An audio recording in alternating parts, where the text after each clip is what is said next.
अर्जुन ने भगवान श्री कृष्ण से कहा, मुझे ये जानना है कि अच्छे लोगों के साथ हमेशा बुरा ही क्यों होता है, वहीं बुरे लोग खुशहाल दिखते हैं।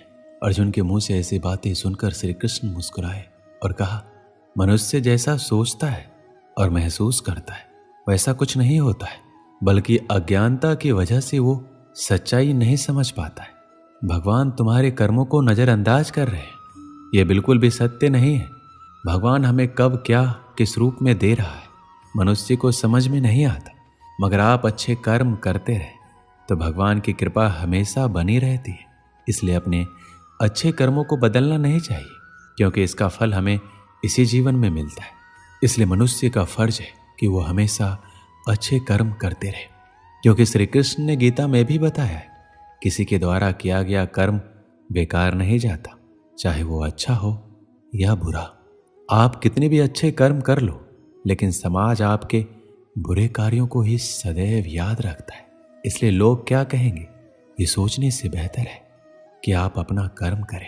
जन्म लेने वालों के लिए मृत्यु उसी प्रकार निश्चित है जितना कि मरने वालों के लिए जन्म लेना। इसलिए इस विषय पर शोक मनाना व्यर्थ है। गीता में कहा गया है, जो इंसान किसी की कमी को पूरा करता है वही सही अर्थों में महान होता है। तुम्हारे साथ जो हुआ वह अच्छा हुआ, जो हो रहा है वो भी अच्छा है, और जो होगा वो भी अच्छा होगा। गीता के अनुसार जिंदगी में हम कितने सही हैं और कितने गलत हैं ये केवल दो लोग ही जानते हैं, एक परमात्मा और एक दूसरी अंतरात्मा। जब तक शरीर है तब तक कमजोरियां तो रहेगी ही, इसलिए कमजोरियों की चिंता छोड़ो और जो सही कर्म है उस पर अपना ध्यान लगाओ।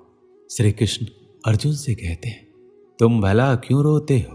तुमने जो खोया क्या वह तुमने पैदा किया था? आज जो तुम्हारा है वह कल किसी और का होगा, क्योंकि परिवर्तन ही संसार का नियम है।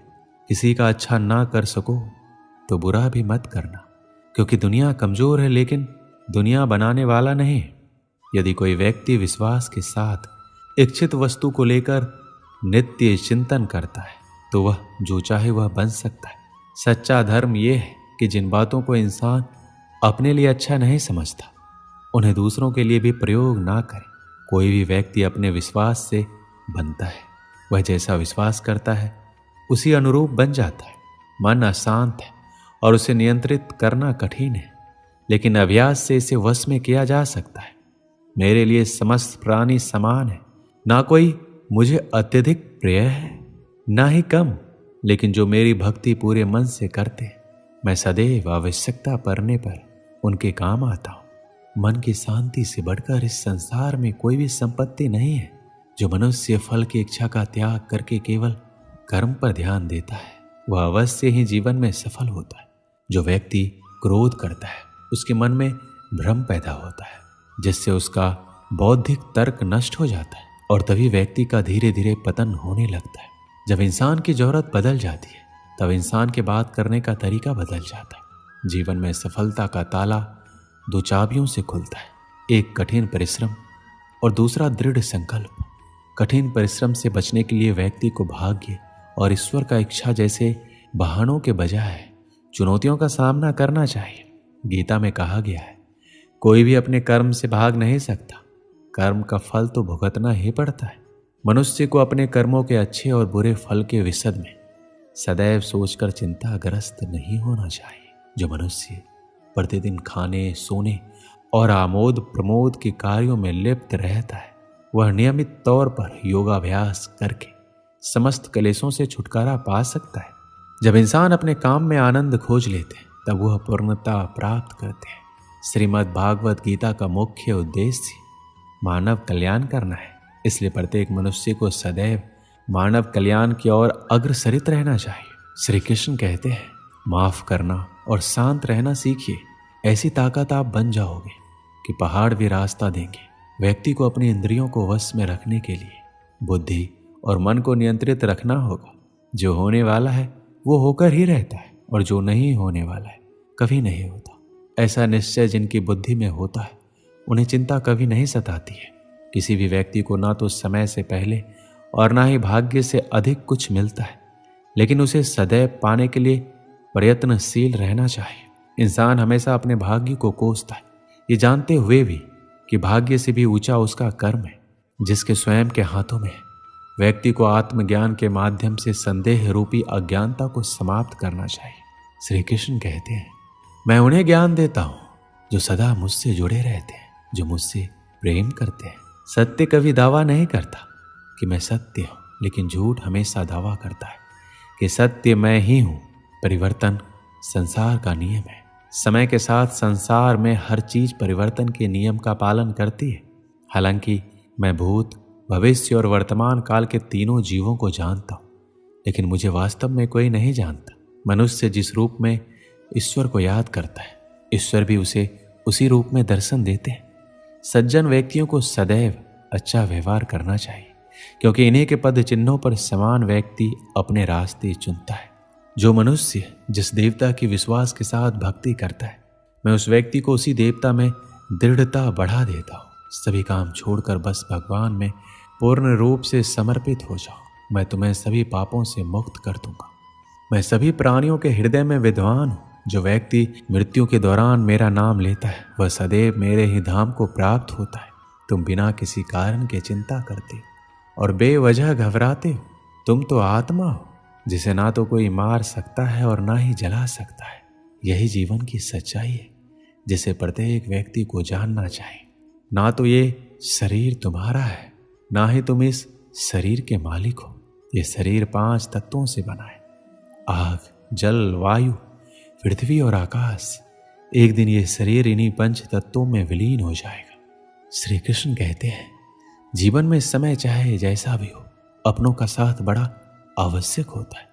सुख हो तो बढ़ जाता है, दुख हो तो बढ़ जाता है। अपनों के साथ समय कब बीत जाता है पता भी नहीं चलता। किंतु सोचिए, यदि आपको ऐसे किसी स्थान पर छोड़ दिया जाए जहां आपका कोई संबंधी ना हो, आपका कोई अपना ना हो, कोई मित्र ना हो, तो क्या होगा? एक एक क्षण कितना लंबा लगने लगेगा। तब तक लगेगा जब तक आप किसी को अपना नहीं बना लेते। अब सवाल ये उठता है, आपका अपना कौन है? वो संबंधी जिसके साथ आप रक्त से जुड़े हैं, या वो मित्र जिसके साथ आप बालपन से पले बड़े हैं, या वो सहकर्मी जिनके साथ आप काम करते हैं? नहीं, अपना वो है जो विपत्ति में काम आए। अपनों की परख समय की कसौटी पर की जाती है। स्मरण रखिएगा, अपनों के साथ समय का पता नहीं चलता, किंतु समय के साथ अपनों का पता अवश्य चलता है। एक गांव में एक पंडित रहता था। उसे अपने व्याकरण ज्ञान पर बड़ा अभिमान था। वह जिससे भी मिलता अपने व्याकरण ज्ञान का बखान करने लगता। एक दिन उसे नदी पार करने दूसरे गांव जाना था। वह नदी किनारे पहुंचा और एक नाव पर बैठ गया। नाविक नाव खेने लगा। अपनी आदत अनुसार पंडित अपने व्याकरण ज्ञान का बखान करने लगा। उसने नाविक से पूछा, क्यों, क्या तुमने व्याकरण पढ़ा है? नाविक अनपढ़ था, बोला, नहीं पंडित जी, मैं तो पढ़ा लिखा ही नहीं हूँ। मेरा परिवार तो पीढ़ियों से नाव चला रहा है। पंडित उसे नीचा दिखाकर कहा, ओह, बड़े दुख की बात है, तुमने अपना पूरा जीवन व्यर्थ कर दिया। नाविक को बहुत बुरा लगा, किंतु वह पंडित को कुछ उत्तर नहीं दे पाया। बस चुपचाप नाव खेता रहा। नाव मझधार में पहुंच गई। तभी अचानक तेज तूफान आया और नाव डगमगाने लगी। पंडित डर गया। तब नाविक ने उससे पूछा, पंडित जी, आपको तैरना आता है?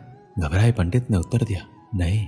तब तो पंडित जी आपका जीवन व्यर्थ जाने वाला है, क्योंकि नाव भंवर में फंस गई है और बस डूबने वाली है। यह कहकर नाविक नाव से कूद गया। व्याकरण का पंडित नाव में बैठा रह गया। कुछ ही देर में नाव पलट गई और पंडित पानी में डूबने लगा। उसका सारा व्याकरण का ज्ञान धरा रह गया। जान बचाने के लिए वह मदद की गुहार करने लगा। तब नाविक ने उसे बचाया और किनारे पर पहुंचाया। पंडित का अभिमान चूर चूर हो चुका था। वह समझ चुका था कि अपने ज्ञान पर अभिमान नहीं करना चाहिए। इस कहानी से हमें क्या सीख मिलती? हर व्यक्ति की विभिन्न गुण होते हैं जो उनके व्यक्तित्व को आकार देते हैं। ये गुण संयमित, दयालुता, संवेदनशीलता, उद्यमिता, सामर्थ्य, आत्मनियंत्रण आदि होते हैं। हर स्थिति में व्यक्ति को अपने गुणों का सही उपयोग करना चाहिए। यदि व्यक्ति अपने गुणों का सही उपयोग करता है तो उसे आत्म संतुलन, सम्मान और सफलता मिलती है। हालांकि व्यक्ति अपने गुणों पर अधिक अभिमान करता है और उन्हें उच्चता के रूप में देखता है, तो यह सब उसके लिए हानिकारक होता है। अधिक अभिमान उसके विचारों और व्यवहार में विमान पैदा करता है, जो समाज में सामाजिक संबंधों को अशक्त बनाता है। हर व्यक्ति में कोई ना कोई गुण अवश्य होता है। परिस्थिति के अनुसार वह गुण काम आता है, इसलिए अपने गुण का अभिमान नहीं करना चाहिए। दोस्तों, इस वीडियो में बस इतना ही। मिलते हैं अगली वीडियो में। अपना ख्याल रखिएगा। जय श्री कृष्ण।